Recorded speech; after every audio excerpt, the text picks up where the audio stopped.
All right, without further ado, let's give a warm TDH welcome to our guest for the day. As stated, we will have all 4 candidates for Constituency 36 on this week. And we are going to be starting with Lieutenant Cire Bean, who is challenging for that constituency as an independent. Let's give him a warm TDH welcome. Greetings, sir. How are you? Good morning. How are you making out?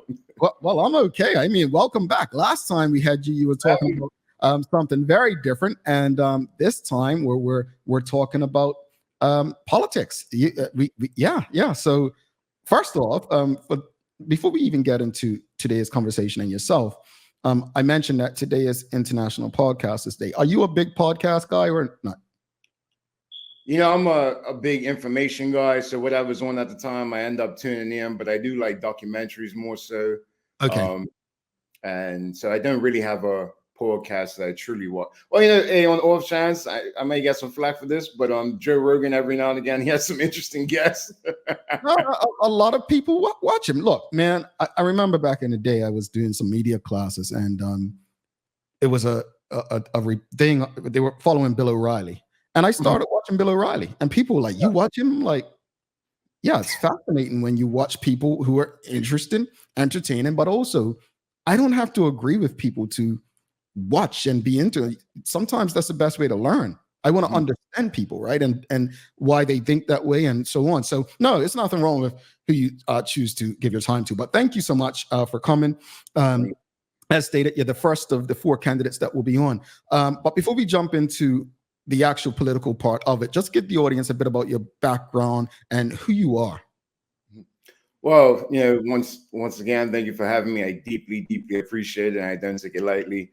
My name is Cire Bean. I'm an independent candidate for Constituency 36. At 17, I founded an organization called Pay a Care, where we provide jobs and community service hours, as well as vocational training for the youth of Bermuda, ages 13 to 18, to get them out of antisocial behavior, gang activity, and crime. Also a former Bermuda Regiment officer, graduated of Royal Military Academy Sandhurst, and also Brecon Battle School, and former honorary aide-de-camp to Her Excellency the Governor. So, you know, I just believe about all in community engagement, born and raised in Somerset and Burrs Island area, and, you know, just all in all, a proud Bermudian. All righty. That's a lot. And based on that information, I think what many would consider a very good candidate. I'm not going to say young candidate, because I don't want to demean anyone based on their age or gender as we speak with each of you. But sorry, you know, you have all that going on. You've achieved a lot at your age. Why'd you decide to throw your hat in the political ring? You know, it's funny. There are many reasons, but the main reasons are, so I do a lot of panel discussions. I'm very involved, very engaged with things that are going on in the community. There's a lot of great stuff that Bermuda Youth Connect is is taking on board as well. And now when we're at all these panel discussions, the main part is that we need young representation. We need young voices in this process. And as I'm looking around, I'm thinking like, and then everyone's looking at me and saying, well, you are technically a young voice, so you might, you know, so why not step up and do what I am suggesting others to do, and lead from the front in that matter? Got you. And okay, deciding to throw your hat in is one thing, right? But why as an independent versus joining an existing political party? Well, you know, it's definitely a few reasons, but I just want to state I have no disrespect, no ill malice to any of the current parties that we have on island. But what I've recognized, and being a product, especially in this by-election, being a product of Constituency 36, you know, growing up there my whole life, I've realized that there's a lot of back and forth that is going on in between our parties, and us as the people, us as the constituents, in the meantime, are getting neglected and also left out of the process. So I just want to run as an independent because I feel it adds more volume to the constituency's voice. And in that way, they have a clear, straightforward representative and voice in the House that is solely for them. And that is why I'm doing it. I believe that it's just, you know, to be transparent, accessible, and more engaging, and not just following party lines. Got you. Audience, if you have any questions or comments for Lieutenant Bean, please send them through. We'll get through as many as possible. Again, he's the first of all 4 candidates that we are going to be having on the show this week as the by-election takes place on Friday, October 4th. Jumping right back in, what concerns are you hearing on doorstep from the constituents in the area? Like, what are their top concerns right now? So I said this before, but the top concerns that we are facing, and it's funny because normally I thought I was going to get the response of, please don't come to my door. But as long as they see me walking in on the street, they are calling out to me, inviting me over, saying, I must talk with you. I need to speak with you. But the concerns that the Constituency 36 have been facing is practically just the neglect, the lack of accessibility to the government representatives, the MPs. And it's just like, okay, well, how about we mend that through engagement? And not only that, they just feel that they want to be a part of the process. They're tired of going to sleep, waking up, a new policy is in place, a new law is in place. They had nothing to do with it, no say about it. And they're sick and tired of that. They want to be included. They want to be involved with the process, and they are tired of being neglected. So I haven't gotten any concerns on the doorstep that pertains to a lot of more national level issues, but it's just like, okay, well, will you at least be seen? Will you at least bring my voice to the table? So that's the concerns that I've been getting at the doorstep. And engagement and community events for the youth that are going around idle right now with nothing to do. Got you. Okay. What difference do you really think you can make as an independent in the House? You know, I mean, that you heard these conversations as various circles, like, oh, you know, he won't be able to, and not just you, but we had independent Sir John run in May, and people have these concerns, like, what difference can they make? What difference do you think that you can bring and make in the House of Assembly as an independent? Well, I feel it goes in phases. The difference, for one, is successful in this upcoming by-election. The difference that I will make is invoke change and invoke belief that people can run as independents and become successful and be a true representation of the people's voice. So when it comes to what difference can I make, or really what power does one voice have, the people need to recognize and understand, because I feel it's been forgotten, about the power in their voice and their vote.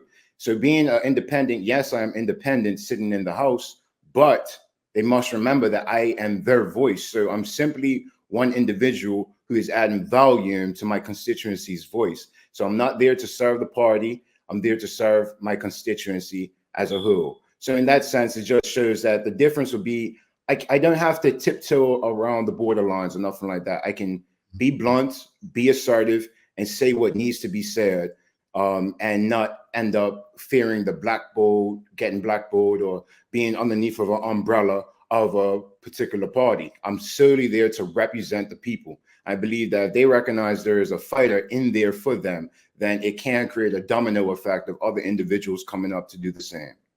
Gotcha. All right. No independent, to my knowledge, no independent candidate has been successful in an election since 1989, which I believe was Stuart Hayward. Yes. And that was before the one man, one vote, right? Why do you believe you can change that and make history this time around? I believe it because the temperature has changed.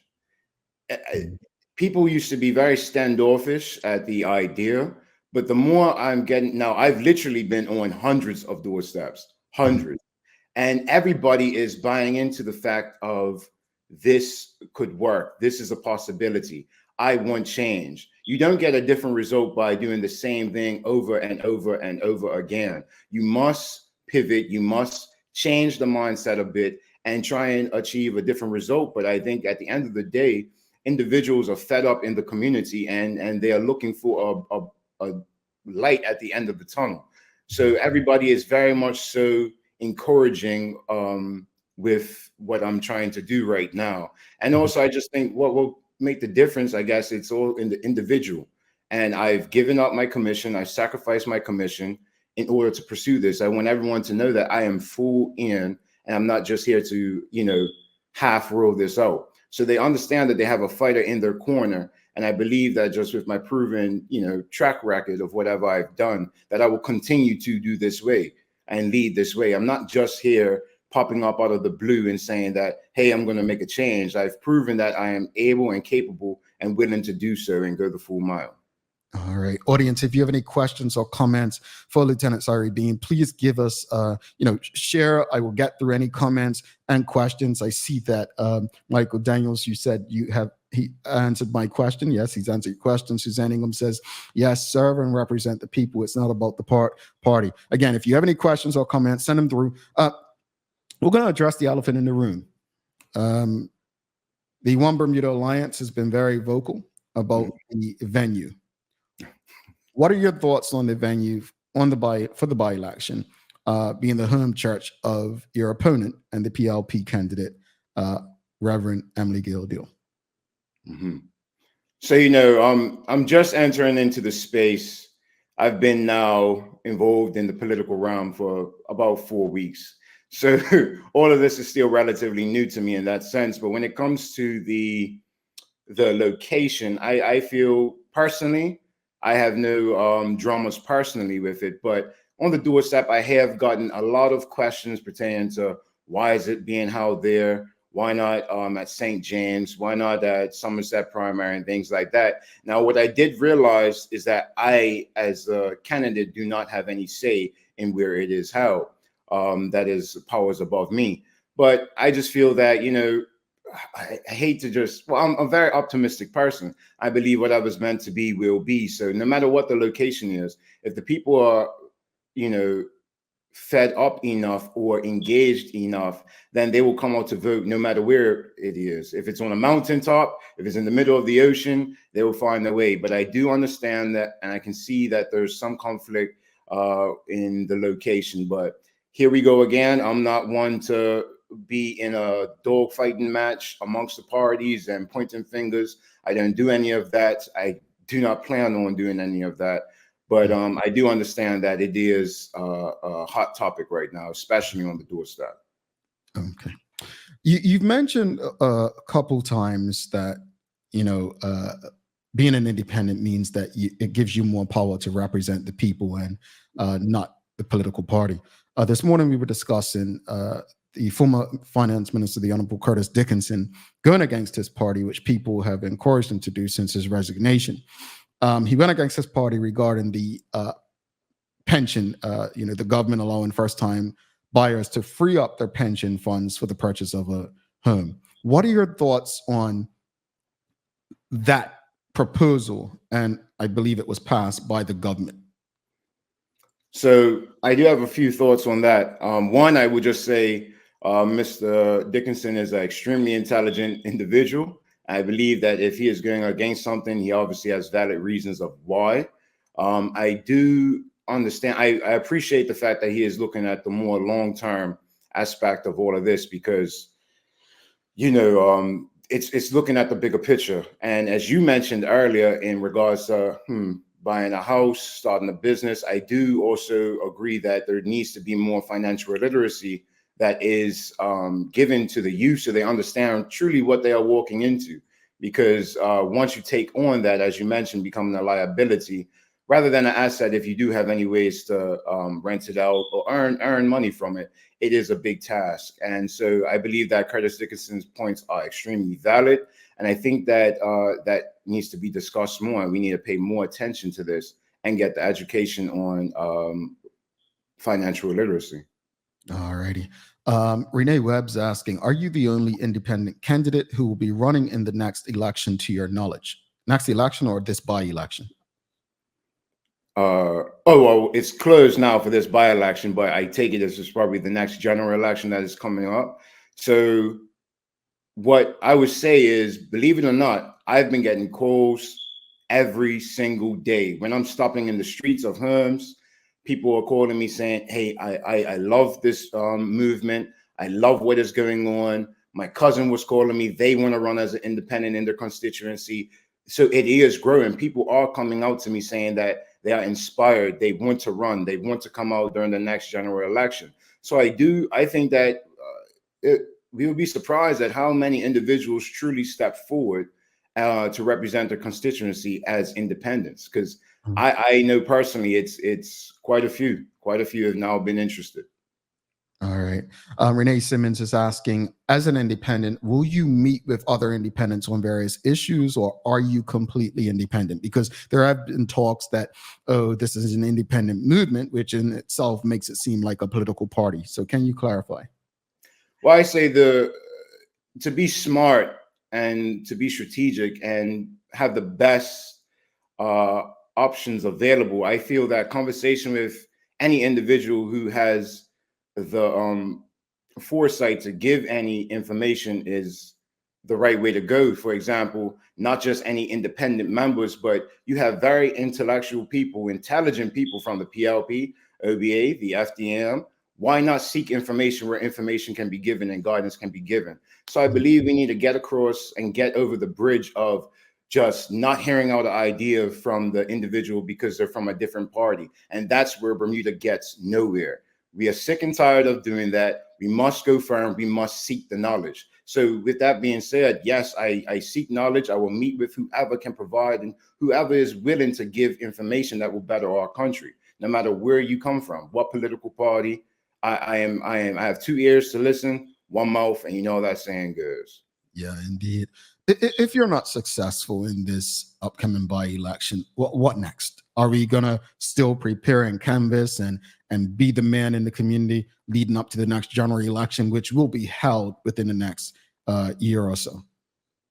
110%, 110%. I'm not in here to just chuck my head in the ring and when it gets dirty, don't put it back on.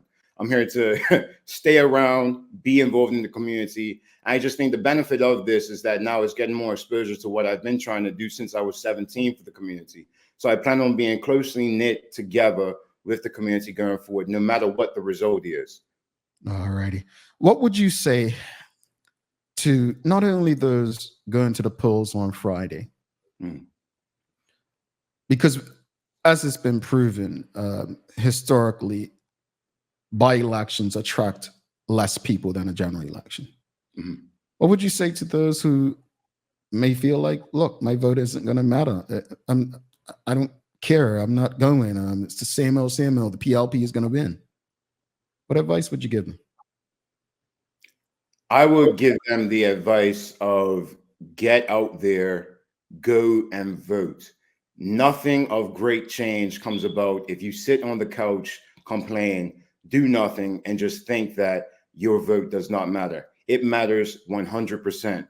You have the power as an individual to sway the whole course and trajectory of this country. So when it comes to the by-election, especially this by-election, you must feel encouraged to get out there and vote, because you cannot just simply complain and say, wow, why is this happening to me? Because if you're not a part of the solution, then you are a part of the problem. So we must recognize that as individuals, and we must take some ownership into this current state of affairs right now that we are dealing with.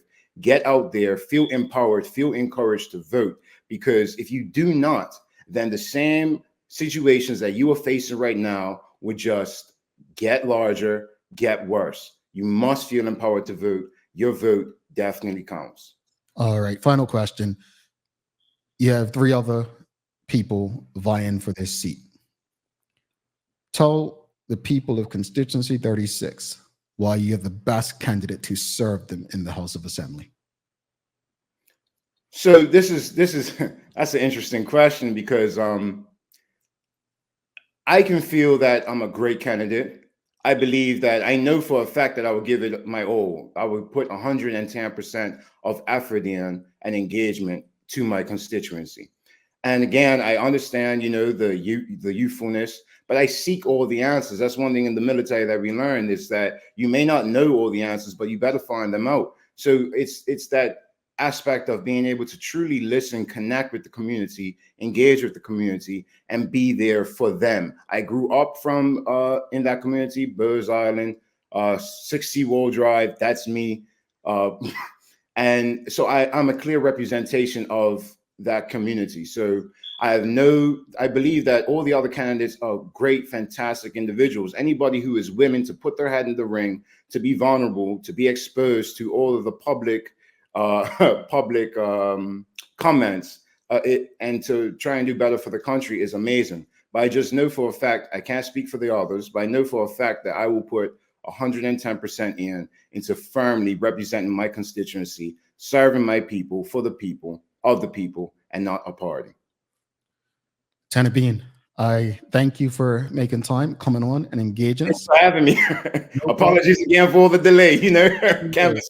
No worries. We wanted to make sure everyone had an opportunity, and I wish you all the best. And regardless of the result, I think I speak for many Bermudians when I say it's encouraging to have someone like yourself in the community who is engaged and so focused on being involved to ensure that Bermuda is better for all who live there.